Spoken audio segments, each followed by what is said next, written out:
So the first fundamental is to use a good systematic brushing technique. Now there's two parts to this. There's using a good brushing technique and using a systematic technique. So first of all, we need to think and appreciate that there are three surfaces to a tooth that need to be cleaned, and every surface does need to be cleaned if we want to avoid getting tooth decay. So there's the outside surface here that sits next to the cheeks. Then just here there's the chewing surface, and then the third surface is the inside surface that sits next to the tongue.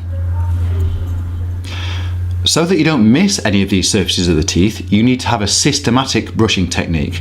Now, it doesn't matter what your system is as long as you have a system. So for example, one system that you might choose to use would be to clean all of the outside surfaces next to the cheeks first, going around one side, then going around the other side. Then you can move on to the chewing surfaces and clean all of the chewing surfaces. And then go on to the inside surfaces next to the tongue. And then that would be the lower teeth complete. You could then do exactly the same thing on the upper teeth.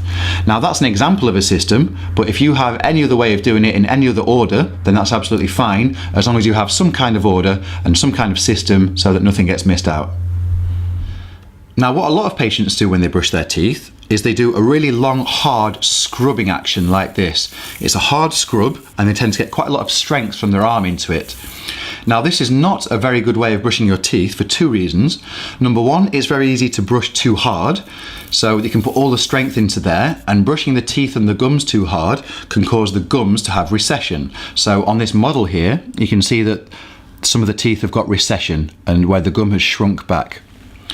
Also, when you brush your teeth in this way, it's not very effective at cleaning the teeth.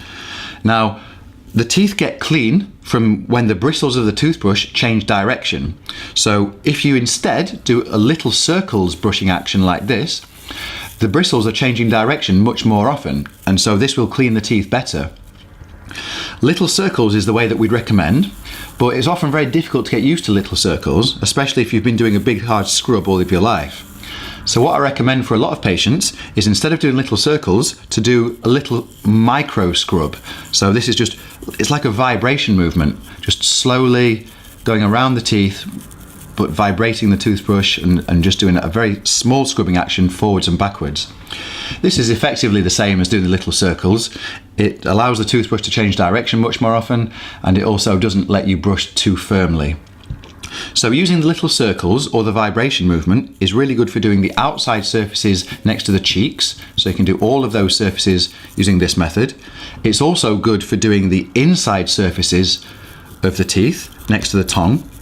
But when it comes to doing the chewing surfaces just here, you actually want to scrub those, because they have deep nooks and crannies that the bristles just won't get down by doing the other methods. So you want to, scrub reasonably firmly across the surfaces of those teeth, and then the surface of these teeth here, and then that'll get into little nooks and crannies there and clean those teeth out effectively.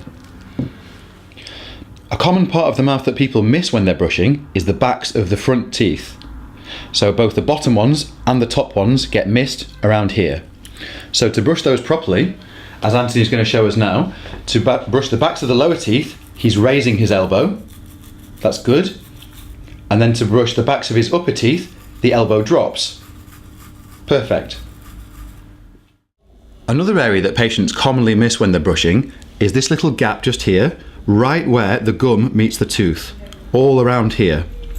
I often find that patients are very good at brushing the big smooth surface of the tooth up here, but they miss the gap where the gum meets the tooth.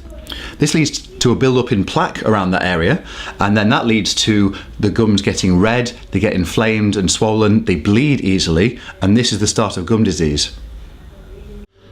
So to clean out this little crevice where the gum meets the tooth effectively, what we need to do when we're brushing our teeth is to take the toothbrush, and instead of holding it sideways at 90 degrees to the tooth, we want to angle the toothbrush 45 degrees downwards towards the gums, so that the ends of the bristles poke right down that little crevice and they clean that crevice out effectively, so you can keep healthy gums.